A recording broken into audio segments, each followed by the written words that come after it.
मुझे एक बात समझ में नहीं आती कि नॉलेज का प्रदर्शन करना मतलब कि शो ऑफ करने की जरूरत क्या है यार। अभी हाल तो वो बच्चा 10th क्लास से 11th क्लास में आया है, किसी तरह से उसने साइंस ली है और वो आगे बढ़ना चाहता है, पॉजिटिविटी के साथ सही डायरेक्शन के साथ आगे बढ़ाने में जाता क्या है। तो चलिए इस बारे में अपन इस बार इस वीडियो में बात कर लेते हैं।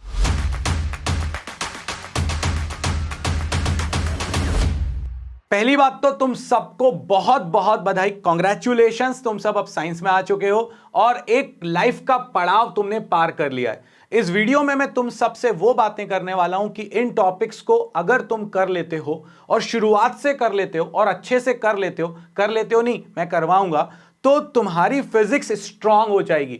और कई जगहों पर इनफैक्ट एक बहुत बड़ा गैप है, मतलब जिस चीज की मुझे जरूरत है और जितनी मुझे जरूरत है मुझे उतना ही करना चाहिए, एक्स्ट्रा करने की जरूरत क्या है। मगर क्या होता है ना कि तुम अचानक से 11th क्लास में जैसी सामने बैठे तो वो जो सामने खड़े होते हैं ना तुम्हारे, वो ये कहते हैं ये भी करो, ये भी करो, ये भी करना पड़ता है, वो भी करना पड़ता है।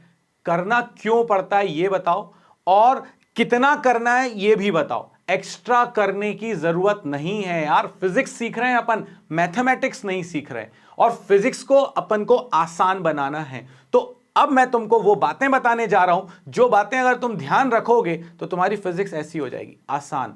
फिजिक्स कितनी बड़ी है, इतनी बड़ी है? नहीं यार, फिजिक्स इतनी सी है। अब वो बनाए कैसे इतनी सी, वो मैं तुमको सिखा रहा हूं।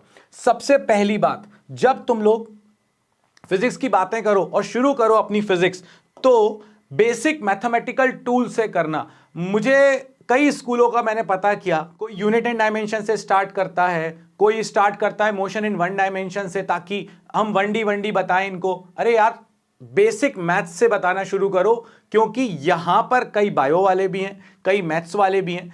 अगर इनको ये चीजें नहीं आई तो न्यूमेरिकल प्रॉब्लम बन जाते हैं और न्यूमेरिकल के प्रॉब्लम बनने का कारण ही यही है कि हमने इन चीजों पर ध्यान नहीं दिया। बेसिक क्वाड्रेटिक इक्वेशन को किस तरह से सॉल्व करना है, करना पड़ेगी बहुत बार फिजिक्स के न्यूमेरिकल्स में। ट्रिग्नोमेट्री बहुत ज्यादा नहीं जाना और बहुत ज्यादा फॉर्मूले भी नहीं जाना, कितने जाना है वो मैं बताऊंगा तुमको, टेंशन उस बात की बिल्कुल मत लो। ट्रिग्नोमेट्री का बेसिक हमको पता होना चाहिए। इंटीग्रेशन और डिफरेंशिएशन, ये वो जोन है जहां पर मैं कहता हूं कि सबको बताने का लगता है और मुझे इतना आता है। अरे भाई, हमको पता है आपको आता है, इसीलिए तो आप मास्टर हो। मगर हमें क्यों बता रहे हो? हमें जितनी जरूरत है उतनी बताओ ना। अगर हम मैथ्स वाले हैं तो हम तो पूरी की पूरी कैलकुलस डिटेल में पढ़ेंगे ही। बायो वालों को जबरदस्ती ऐसे फॉर्मूले दिखा दिए जाते हैं कि आधे लोग कहते हैं भैया हमसे फिजिक्स ना हो पाएगी। शुरुआत में डर बिठा दिया जाता है और वो डर एक्चुअली में वो अपनी इमेज सेट करने के चक्कर में आपको बना दिया गया और उनको पता भी नहीं चला कि आपको डरा दिया है। तो इसीलिए हमको सिर्फ उतना ही करना है बेसिक डिफरेंशिएशन और इंटीग्रेशन में जितना बाबा जी करवाएंगे, और इतना ही आपके एग्जाम के पॉइंट ऑफ व्यू से काम के फिजिक्स के। मैथ्स वाले हो तो तुम तो पूरी डिटेल में करोगे ही। दूसरा जो अपने पास इंपॉर्टेंट सेक्शन आता है, ऐसा कोई एग्जाम नहीं गया, ऐसा कोई, नॉट अ सिंगल एग्जाम, जिसमें 1 से 2 क्वेश्चन ग्राफ के ना आते हो।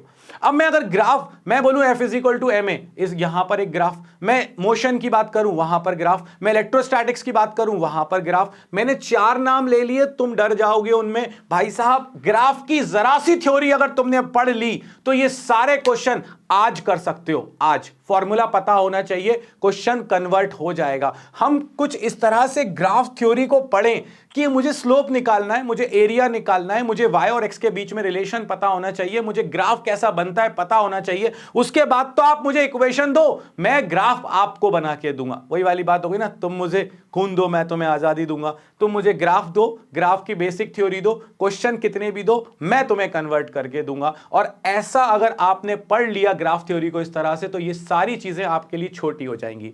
इसके बाद वेक्टर, इससे दोस्ती करना पड़ेगी दोस्तों।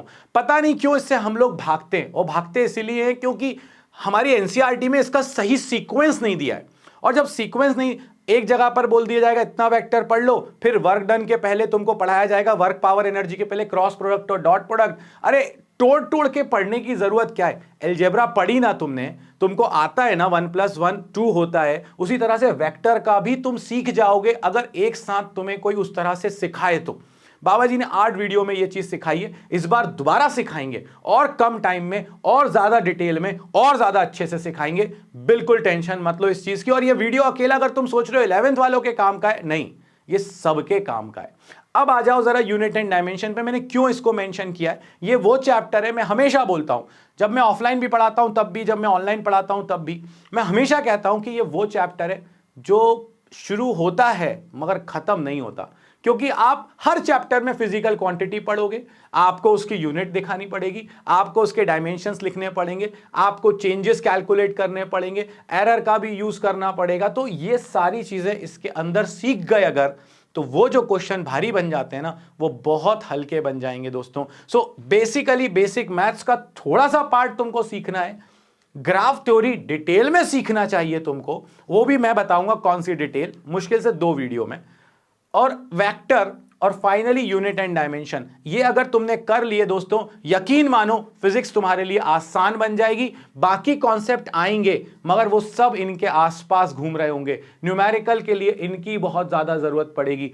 प्रॉब्लम फिजिक्स नहीं है दोस्तों, प्रॉब्लम फिजिक्स को देखने का नजरिया है। और मैं हमेशा कहता हूं, नजर बदलो नजारे बदल जाएंगे। तो पूरी कोशिश है इस बार बाबा जी की कि आपको ये सब चीजों को कुछ इस तरह से दिखाया जाए कि आपको फिजिक्स का देखने का आपका नजरिया जो है वो बदल जाए और चीजें जो है वो बहुत आसान बन जाए। न्यूमेरिकल बहुत आसान होते हैं, फिजिक्स के कॉन्सेप्ट बहुत आसान होते हैं, बस उनको कोई आसान बनाने वाला चाहिए और उनको उस तरीके से कोई पढ़ने वाला और दिखाने वाला चाहिए। तो अपन देखते हैं इन सारी चीजों को, बनाते हैं आसान और शुरू करते हैं अपनी बेसिक मैथमेटिक्स नेक्स्ट वीडियो से। इस वीडियो में बाबा जी की तरफ से इतना ही। आप सबका दोबारा कक्षा 11वीं में स्वागत है। जय हो।